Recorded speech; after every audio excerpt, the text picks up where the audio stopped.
السلام علیکم دوستوں، میں ہوں ریم اقبال اور آپ دیکھ رہے ہیں چینل اردو ڈسکوری 5۔ آج میں آپ کے لیے ایک اور سٹوری لے کر آئی ہوں جس کا ٹائٹل ہے اللہ کے ہر کام میں حکمت ہوتی ہے۔ لیکن اس سے پہلے آپ لوگوں سے گزارش ہے آپ میرے چینل کو سبسکرائب کر دیں، لائک کر دیں اور ساتھ لگے بیل آئیکن کو پریس کر دیں تاکہ میری ہر آنے والی ویڈیو آپ تک پہنچ سکے۔ سٹارٹ کرتے ہیں۔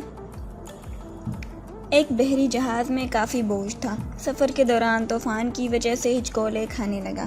جہاز ڈوبنے کے قریب تھا، لہٰذا اس کے کپتان نے تجویز پیش کی کہ جہاز پر بوجھ ہلکا کرنے اور زندہ رہنے کے لیے کچھ سامان کو سمندر میں پھینک دیا جائے۔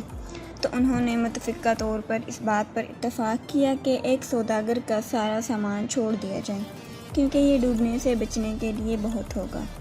جس تاجر کا سامان پھینکا جانا تھا، اس نے اعتراض کیا کہ کیوں اس کا ہی سارا سامان پھینکا جائے، اور تجویز پیش کی کہ سارے تاجروں کے سامان میں سے تھوڑا تھوڑا پھینکا جائے تاکہ نقصان تمام لوگوں میں تقسیم ہو اور نہ صرف ایک شخص اس سے متاثر ہو۔ تب باقی سارے تاجروں نے اس کے خلاف بغاوت کی، اور چونکہ وہ ایک نیا اور کمزور سوداگر تھا، اس لیے انہوں نے اس کے سامان کے ساتھ اسے سمندر میں پھینک دیا اور اپنا سفر جاری رکھا۔ لہروں نے سوداگر کے ساتھ لڑائی کی یہاں تک کہ وہ بے ہوش ہو گیا۔ جب وہ بیدار ہوا تو اسے معلوم ہوا کہ لہروں نے اسے کسی نامعلوم اور ویران جزیرے کے کنارے پھینک دیا۔ سوداگر بہت مشکل سے اٹھا اور سانس لیا، یہاں تک کہ وہ گھٹنوں کے بل گر گیا اور اللہ سے مدد کی درخواست کی اور کہا کہ وہ اسے اس تکلیف دہ صورتحال سے بچائے۔ کئی دن گزرے۔ اس دوران تاجر نے درختوں کے پھل اور خرگوش کا شکار کر کے گزارا کیا۔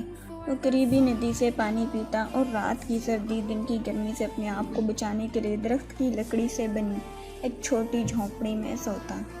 ایک دن جب تاجر اپنا کھانا بنا رہا تھا، تیز آندھی چل رہی تھی اور اس کے ساتھ لکڑی کی جلتی ہوئی لاٹھی اٹھ جاتی ہے اور اس کی لاپرواہی میں اس کی جھونپڑی میں آگ لگ جاتی ہے۔ لہٰذا اس نے آگ بجھانے کی کوشش کی، لیکن وہ ایسا نہ کر سکا کیونکہ آگ نے پوری طرح سے جھونپڑی کو بھسم کر دیا تھا۔ یہاں پر سوداگر چیخنے لگتا ہے، کیوں رب، ایسا کیوں؟ مجھے غلط طریقے سے سمندر میں پھینک دیا گیا اور میرا سامان ضائع ہو گیا، اور اب تو یہ جھونپڑی بھی جو میرے گھر ہے جل گئی ہے اور میرے پاس اس دنیا میں کچھ بھی نہیں بچا اور میں اس جگہ پر اجنبی ہوں۔ خدا، یہ ساری آفتیں مجھ پر کیوں آتی ہیں؟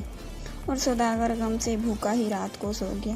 لیکن صبح ایک حیرت انگیز واقعہ اس کا انتظار کر رہا تھا۔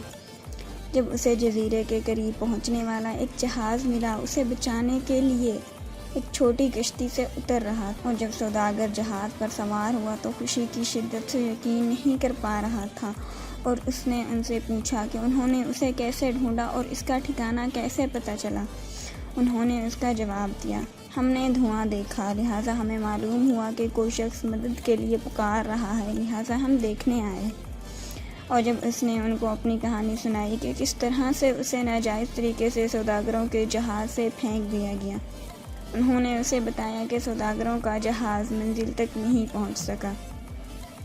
ڈاکوؤں نے اس پر چھاپا مارا، سب کو لوٹ لیا اور لوگوں کو مار ڈالا۔ تو سوداگر روتے ہوئے سجدہ کرتا ہے اور کہتا ہے، خداوند، اے خدا، تمہارے سب کام اچھے ہیں، پاک ہے وہ رب جس نے قتل سے بچایا اور اس کے لیے بالائی کا انتخاب کیا۔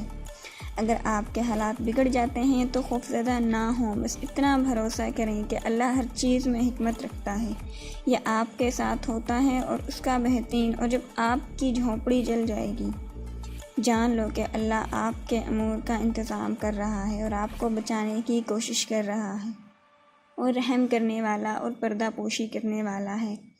ہر حال میں اس کا شکر ادا کرتے رہیں۔ Thank you.